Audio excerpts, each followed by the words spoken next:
देखिए, ये जो कॉन्फ्रेंस आज हम लोगों ने करी है, ये GSVM medical college, association of physician of India Kanpur branch और studies for chronic diseases, society for studies of chronic diseases, ये 3 संस्थाओं ने मिलकर ये कॉन्फ्रेंस करी है। क्योंकि आजकल थायराइड डिजीज़ जो है वो काफ़ी बढ़ रही है और डायबिटीज़ में लोगों को पता नहीं चलता है कि उनके पैरों में न्यूरोपैथी या आँखों में, जिसकी की वजह से उनके, कई बार आप लोगों ने सुना होगा कि पेशेंट बैठा है, उसको पता ही नहीं चल रहा है, उसका पैर जल गया या उसके सेंसेशंस चले गए। तो ये उस फुट केयर के लिए, ये रीसेंट एडवांसेस जो हैं उसके लिए हम लोगों ने आज ये सिम्पोजियम रखा है, जिससे कि लोगों को ये ज्ञात हो और हमारे स्टूडेंट्स और इवन डॉक्टर्स को भी नहीं पता चलता है, बस वो खाली शुगर कंट्रोल करते रहते हैं। लेकिन ये जो छोटी छोटी चीज़ें हैं, जैसे पैरों में झंझनाहट या उनका जो है कि न्यूरोपैथी तो नहीं हो रही है, इसके लिए कोई भी जांच आगे नहीं करते। तो ये उस चीज़ को जागरूक करने के लिए है।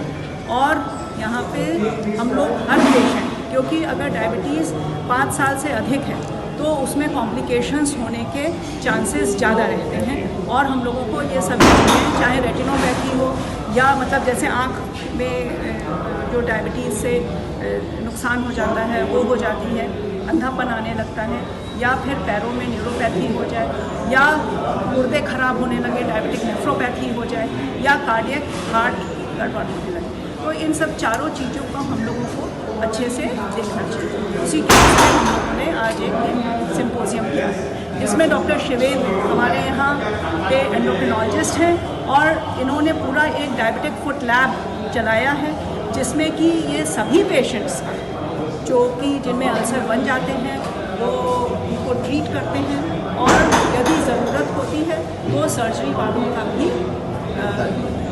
सहारा लेते हैं। तो अब आगे के लिए डॉक्टर शिवेंद्र वर्मा, ये DM एंडोक्रिनोलॉजी सबसे प्रीमियर इंस्टीट्यूट CMC वेल्लोर से हैं, और इन्होंने यहाँ आके पूरी दिशा ही एंडोक्रिनोलॉजी की बदल दी। अब आप इनसे ज़्यादा ज्ञान दे। तो आज का जो कॉन्फ्रेंस है हमारा, मुख्यतः 2 टॉपिक हम लोग ने लिए हैं। थायराइड, जो अभी हमने क्या नया आया है, जैसे कि एक नई दवा T3, अभी तक हम लोग T4 दवा यूज़ करते थे जिसको थायरोक्सिन के नाम से जानते हैं। तो अभी T3 दवा भी मार्केट में आई है, उसको कैसे प्रयोग कर सकते हैं, उसके क्या दुष्प्रभाव हैं, कौन से आयु वर्ग के लोगों में इस्तेमाल किया जा सकता है, उस पर आज हम लोगों ने डिस्कशन किया।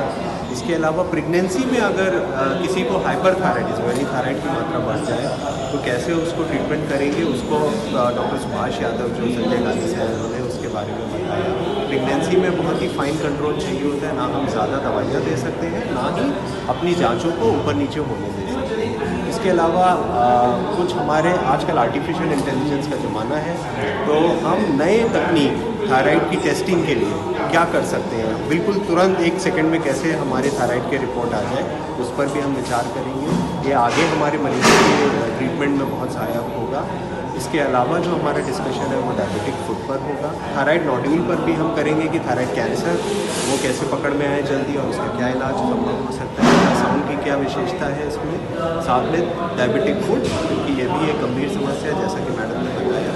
तो इस पर डायबिटिक फुट में क्या काम हुआ है साल भर में, और आर्टिफिशियल इंटेलिजेंस से कैसे हम मरीजों को और जल्दी इम्प्रूव कर सकते हैं उस पर